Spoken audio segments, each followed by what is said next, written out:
ایک آدمی تھا عرب میں۔ وہ گہری سانس لے کر عبداللطیف کی طرف چہرہ گھما کے کہنے لگا۔ آواز آہستہ اور تھکان زدہ تھی۔ ایڈم دھیرے دھیرے پیچ کسنے لگا، سر جھکائے سنجیدہ صورت بنائے مگر کان گفتگو پہ لگائے ہوئے۔ مالدار، عزت دار، باوقار۔ اس کا نام عمرو تھا۔ وہ لوگوں کے ساتھ بہت اچھا تھا۔ کعبہ آنے والے حاجیوں کے لیے شوربے میں روٹی توڑ توڑ کے رکھ چھوڑتا جس کو سب کھاتے، اسے دعائیں دیتے۔ اس سے لوگوں نے اس کا نام ہاشم رکھ دیا، روٹی توڑنے والا۔ جو لوگ دوسروں کی مدد کرتے ہیں اور اخلاق کے اچھے ہوتے ہیں انہیں ایک دنیا اچھے ناموں سے یاد رکھتی ہے۔ ایڈم پیچ قبضے پر جمائے آہستہ سے اوزار سے کس رہا تھا۔ دھیان وہی تھا۔ ہاشم ایک دفعہ ملک شام گیا تو راستے میں مدینہ میں اس نے ایک خاتون سے شادی کر لی۔ کچھ دن وہاں ٹھہرا اور پھر شام چلا گیا۔ اس سفر میں اس کا انتقال ہو گیا۔ پیچھے سے بیوی کے ہاں بیٹا پیدا ہوا، مگر ہاشم کے خاندان والے اس شادی سے واقف نہیں تھے، تو بچہ ماں کے پاس پلتا رہا۔ اس کے بال بالکل سفید سے تھے، بلونڈ سنہرے جیسے، اس لیے اس کا نام شیبہ سفید بالوں والا رکھا گیا۔ شیبہ 10-12 سال کا ہوا تو ہاشم کے بھائی مطلب کو اس کا علم ہوا۔ مطلب کے لیے یہ ایک جذباتی دھچکا تھا۔ وہ فوراً مدینہ گیا اور بھتیجے کو اس کی ماں سے اصرار کے ساتھ اپنے ساتھ لے آیا۔ عرب میں لوگ سفر سے واپسی پہ نوجوان غلام خرید کر ساتھ لایا کرتے تھے۔ مطلب جس وقت شیبہ کے ساتھ مکہ میں داخل ہوا تو لوگوں نے سمجھا کہ وہ غلام خرید کر لایا ہے، تو وہ اس لڑکے کو عبد المطلب پکارنے لگے، یعنی مطلب کا غلام۔ مطلب نے کلیئر کر دیا کہ یہ میرا بھتیجا ہے، مگر شیبہ کا نام اس دن سے عبد المطلب پڑ گیا اور آج تک ہم ان کو اسی نام سے جانتے ہیں۔ مگر میں تمہیں یہ قصہ کیوں سنا رہا ہوں؟ ٹھہرو۔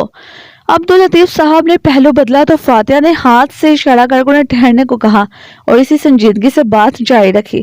ایڈم کے کان بھی وہیں لگے تھے۔ عبد المطلب مکہ کے اعلیٰ اور معزز خاندان میں سے تھا۔ اگر تم ان لوگوں کی تاریخ پڑھو تو دیکھو گے یہ بہت اچھے اخلاق کے عظیم لوگ تھے، باوقار، بہادر اور جری۔ یہ ہماری طرح چھوٹے چھوٹے مفادات کے پیچھے بڑے بڑے سمجھوتے نہیں کرتے تھے۔ یہ دولت اور قیمتی چیزوں کے انبار اپنے گرد لگا کر خود کو ان کا غلام نہیں بناتے تھے۔ عبداللطیف یہ آزاد لوگ تھے۔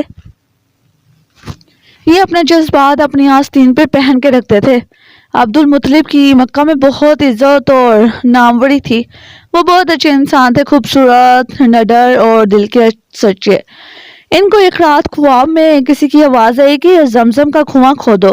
وہ اٹھے تو دیکھا وہاں کوئی نہیں تھا، وہ اکیلے تھے۔ وہ سانس لینے کو ٹھہرا۔ ایڈم کے ہاتھ رک چکے تھے، وہ بالکل دم سادے سن رہا تھا۔ گردن کے پیچھے کے بال کھڑے ہو چکے تھے۔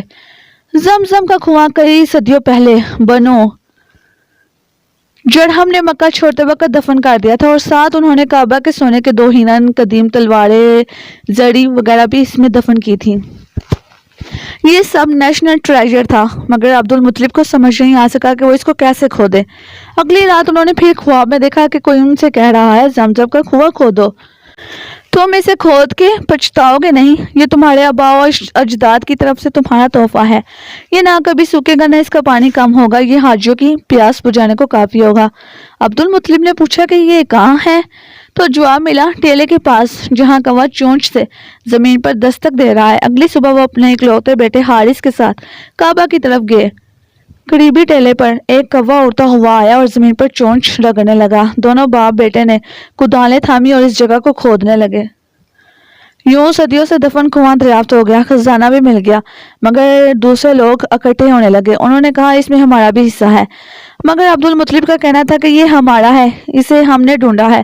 وہ لوگ لڑائی کے لیے تیار ہو گئے۔ عبد المطلب وہاں اکیلے تھے، ان کا ایک ہی بیٹا تھا۔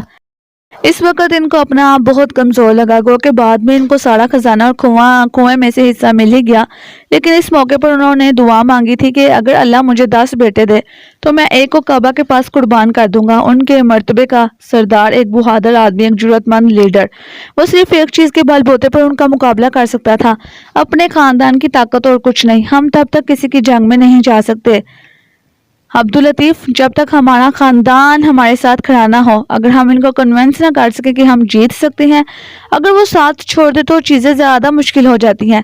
اس کی آواز میں تکلیف سمٹ آئی تھی۔ ایڈم بالکل شل سا بیٹھا تھا۔